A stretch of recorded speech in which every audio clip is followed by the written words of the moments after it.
that we didn't really want to run because I thought they were absurd to start keeping statistics, but he did go 7 for 9 if we were to keep. With how many touchdowns? With 3 touchdowns. 3 touchdowns. We don't even know what that. We don't know what. It means it's a touchdown. QB tracker from ESPN Cleveland. We didn't even compile it. I mean, this is just. I don't want. That's not impressive. It's nothing. 7 for 9, 3 touchdowns, 0 interceptions. Gabriel had a decent day, 2 touchdowns, but a pick. I'm just saying we have no idea what they're working on, what they're trying to do. They're throwing the ball in the air to receivers against defenders. I'm not against. I'm not impressed by. I just am fundamentally against keeping track of OTAs. It's like keeping track of batting practice. Like, wow, ground ball to the shortstop. Like. Not really. Well, can I ask a question on that? If a guy hits it out of the park like 95% of the time in batting practice, that wouldn't impress you. Yeah, in batting. No, not That's really. the home run derby. Well, Literally the home run what it derby is different. If you're working, actually the whole time I was trying to work on going the opposite way. Can I ask? Mangini would hate this. Mangini would come over the table at us. Okay, but can I ask? I'm not trying to be, as Brew would say, I'm not trying to be combative. How much of this is because the few stats we've seen out of Patriot OTAs are 4 Drake May interceptions that I only found out about because you tweeted about? First of all, they were he had another good day, but I just don't care. I don't care about it at all. Okay. I really don't care. I think they're practiced for a reason. They're not doing this for giggles and kicks. Okay, so the only thing that is instructive to me here is attempts, which is 14, 16 for Pickett, 16 for Gabriel, and 9 for They Shedeur. apparently called more running plays. No, but for real, I don't know. No, but I think that's just the order. No, so I think right now, I think he is pretty clearly 4th on the depth chart, which is what we expected that he would be, because he's the rookie who was drafted last. I don't think it's everything, and I'll let Brew answer the question about him starting by Thanksgiving, but I do think that there is a little kernels of information on just the touchdowns and the interceptions column. Because you're right, we don't, as far as the percentages, we don't know. Is it like just dump offs? What is it? But I think interceptions are always bad, and touchdowns are always good. So I do think that this is, when you're saying it means nothing to you, if those were reversed, if it was 0 touchdowns, 3 picks on 9 attempts, that would be bad. That would be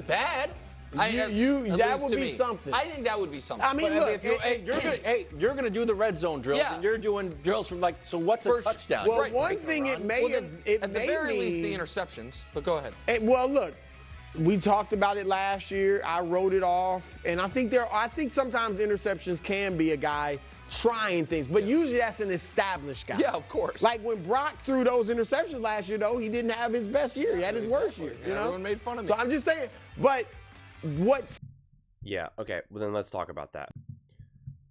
So last year, Jalen Hurts had no interceptions coming out of camp. And they asked Nick Wright, how do you feel about that? Let's take a listen. Is this something or nothing? All right, this is going to be aggregated on the internet. Okay. Eagles folks who haven't liked me for 7 years are going to say more proof Nick hates Philadelphia. I don't care. I know I'm right. 13 picks through 13 practices like Purdy had, too many. 0 picks through 20 practices, too few. Nick, I 100% agree with you. Thank you. I know it sounds absurd and it sounds like I'm just picking on guys. I don't mean it. It's too few. I need a little bit in training camp of like, oh, I took a chance there. Or it either means, in my opinion, that you are being a little too cautious. Or this horrendous back 7 from last year somehow has gotten worse. Like, you need a couple interceptions where it's mid-August in training camp. I am ready to be aggregated. I don't care. I know I'm right. I know.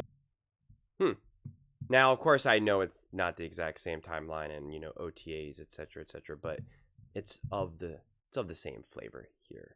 So, just interesting. It's interesting. Interesting how takes change based on when you like a quarterback versus when you don't like a quarterback.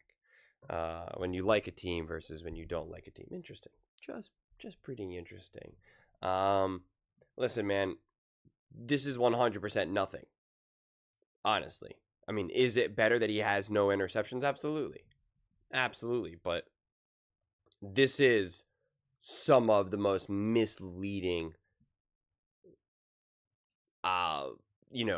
information, sound bites, graphics, whatever that you could possibly get. I mean, seriously, it just really is. It is so meaningless that, put it this way, no one ever looks at this or talks about this anywhere else. Ever. Ever. Whenever we're trying to figure out if Josh Allen or Lamar Jackson or Patrick Mahomes or any of these other quarterbacks are going to have a good year, is there any ever conversations about, oh, well, did you hear what he did on Wednesday in practice? Bro was 7 for 9. Oh, 7 for 9? Oh, dude, he had 2 touchdowns and no interceptions. Like, oh my God. Patrick Mahomes is about to have an amazing year in this season. Like, no one ever says that. Ever.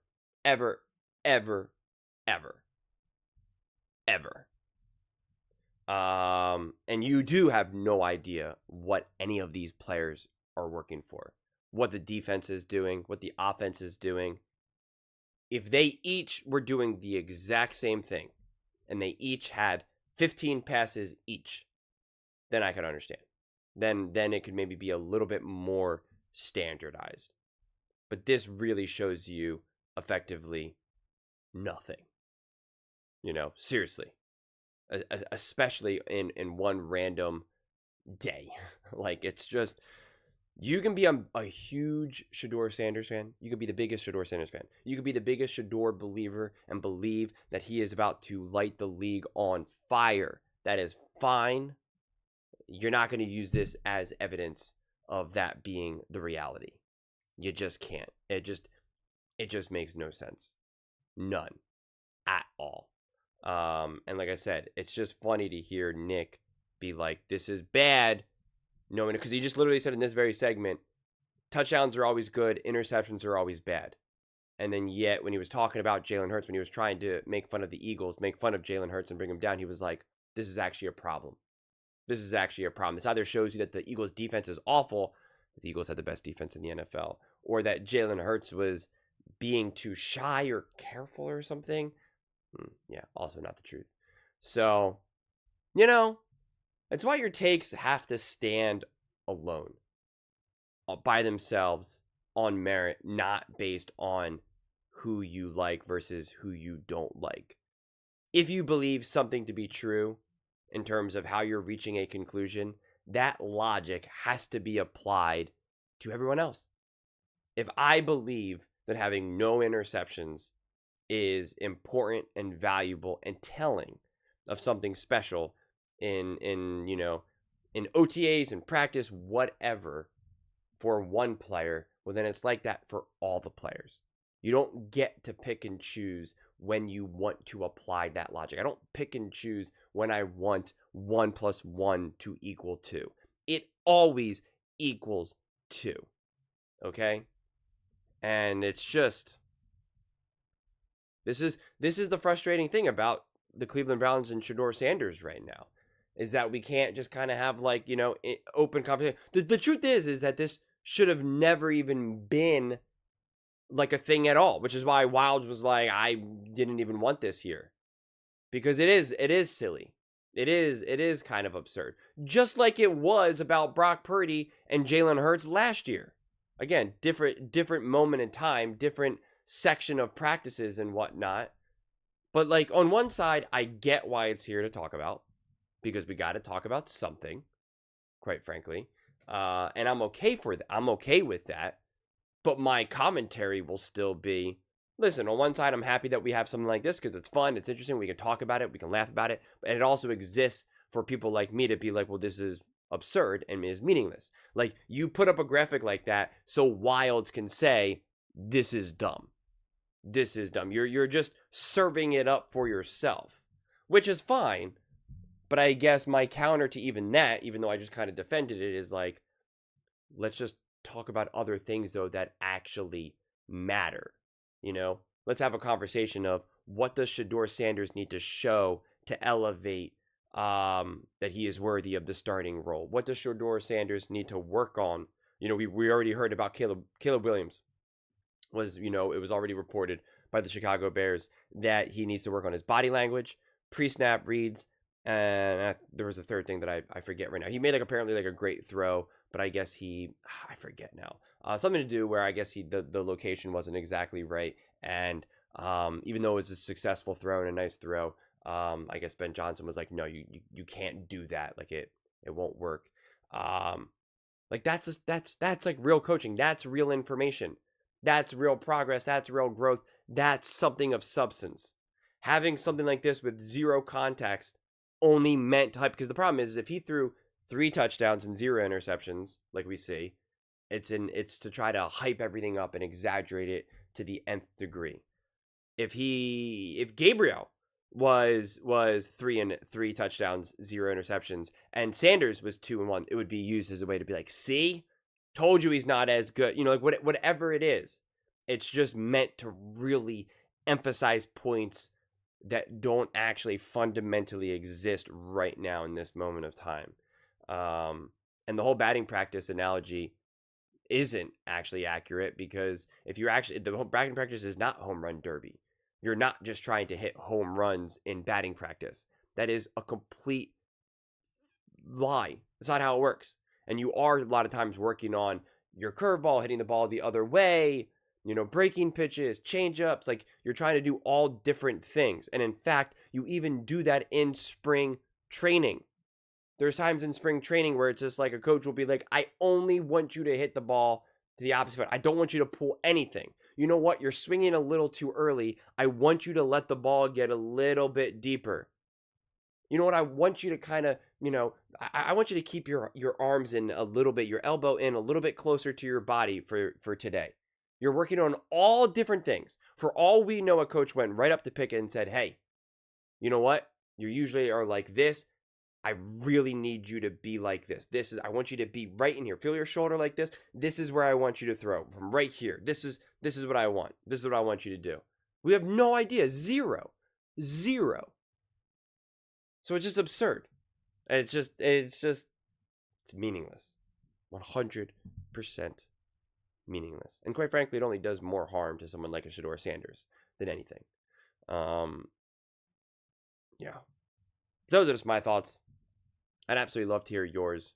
What do you guys all think about Shedeur Sanders? I mean, really, we could say Shedeur only had 9 completions, but it doesn't matter. But let me know in the comments below. I read every single comment, so whether you agree with me or disagree with me. Either way, let's get in some discussions. Let's get in some fights. But ultimately, let's just have some fun. And please do consider subscribing. We're building an amazing community here, and I absolutely love to see you part of it. I want to build something that we all genuinely feel connected to. Something that we're really excited to be part of. I think we're on our way to doing it. And please don't forget to give this video a thumbs up, as it really does help with the visibility and the algorithm. Thank you so much. See you next time.